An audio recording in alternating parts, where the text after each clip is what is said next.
I never expected kicking a Foot Clan grunt into the stratosphere and skating off to grab pizza, and an orange-clad ninja would ever work as well as tactical games as this classic beat 'em. But Teenage Mutant Ninja Turtles Tactical Takedown pulls off the impossible. This isn't just a novelty spinoff, it's a surprisingly competent, often deeply satisfying turn-based strategy experience. It captures the energy and charisma of the Turtles' best Avengers while daring to experiment with mechanics that other TMNT games haven't touched. The moment you boot it up, Tactical Takedown wastes no time. There's no lengthy exposition, no slow rehash that drenches the original story.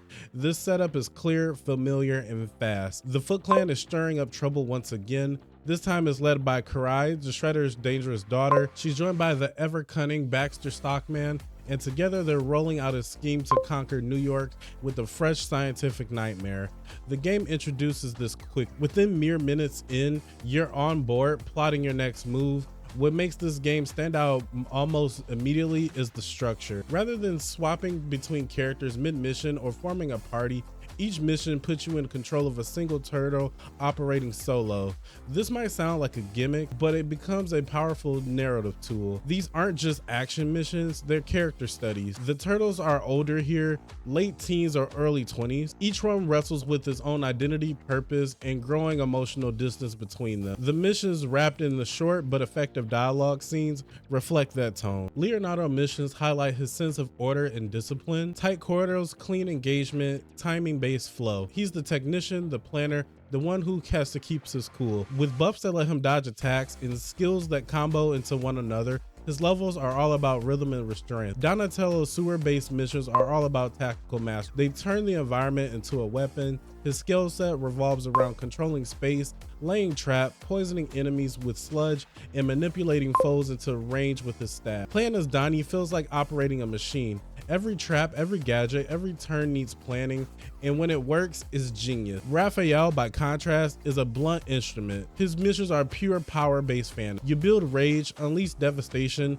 snowball through enemy groups like an angry red hurricane. Every kill power-ups the next move. His self-damaging attacks, when paired with healing counters, create a brutal high-risk and high-reward loop. Rooftop battles become the slugfest where you knock enemies off into the edge of oblivion. And then there's Mikey. Ever the heart of the team, his mission feels like a dance. His skateboard gives him the unmatched mobility. He zips across the urban area, kicking debris, vaulting off cars, spinning his nunchucks into the chaos. His stages are alive, full of moving parts, destructible objects, and clever layouts that let him shine. The game features a nutshell-based currency system that lets you unlock new abilities for each turtle. It's oddly tucked away, so much so that you might miss it entirely on your first, but it adds a real depth. Customizing each layout becomes part of the fun. I discovered post-game that Raphael's self-harming super moves could be combined with the lifesteal effects that could turn him into an untouchable juggernaut. Every turtle can be bent into a new tactical arc, and while you don't need these game moves to beat the game,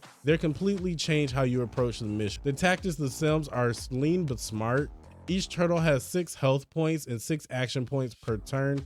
It's a simple but it's flexible. Some attacks use 1 point, other takes more. When it comes to static effect, buffs and debuffs becomes the secret sauce. Chain a stun, land a heavy attack, lure enemies into poison, and then electrify the puddle. Tactical Takedown rewards planning, precision, and personality mastery. But not everything in this game is slick as combat. The interface suffers from a lack of communication. Ironically, one of the game's core stories moves slow, vague descriptions like 1 meter clone without visual indicators. Debuffs appear with no explanation. Inspection mode lets you check enemy stats but is blurred behind clicks. Strategy games thrive on clarity. Tactical Takedowns muddy the waters too often. Even his basic system like evasion feels inconsistent. Sometimes your turtle dodges and sometimes he doesn't. There is no clear stat, no clear feedback, no clear explanation. It's not challenging in a good way. It's just unclear. Once you memorize the effect and behavior, it gets easier, but never intuitive. And that's a shame because this combat deserves better. Presentation wise, the game nails a unique aesthetic. Each character looks like a painted miniature. The map resembles board game dioramas. It's charming, nostalgic, and sometimes beautiful. Turtle Strike poses after attacks, enemies explode into stylized pieces, but the zoomed out camera prevents you from really soaking in the detail. And the complete absence of voice acting, it drains energy from the performance. TMNT is known for loud, expressive personality. Why strip that away? There's a scorching system in place after each mission. It grades you on performance, on speed, efficiency, and damage taken. It's a fun throwback to our arcade style route. Each mission includes a par score to chase. I found myself returning to old maps just to perform turns or test out new builds. It's satisfying, especially when you clear a board in one flawless move. Unfortunately, the game hits a wall with variety. Within the first hour, you've seen almost nearly every enemy type, most environmental hazards, and mission structures. No puzzle levels, no curveballs, no narrative branches. Theme line, yes, but also repetitive. The biggest letdown, the boss fight. There's very few. Most are very forgettable. The final boss delivers a punch, but where are the icons? No Bebop, no Rocksteady, not even Shredder in the flesh. For a franchise built on the villains, that's criminal. And while the game leans into a theme of separation that lacks team synergy, really hurt. The best TMNT moments come when the brothers unite. They may contrast, they clash, but they always come together. Technical Takedown teases that reunion, especially in chapter 4, but never delivers the payoff, which is absolutely mind-blowing. No final mission with all four together. No glorious team-up moment, just more solo op, even when the story screams for unity. Despite that, Technical Takedown is still a blast of a game. It's fast, it's fun, and surprisingly emotional. A lovely tribute to the legacy of TMNT. It captures the style and soul of the franchise. It dares to do something different. The combat is crunchy though. While the writing is snappy, the characters feel real. If you're a long life fan, you'll love it. If you're a tactics fan, there's enough meat to chew on. Just don't expect an XCOM depth. In the end, the game is a great slice of New York pizza.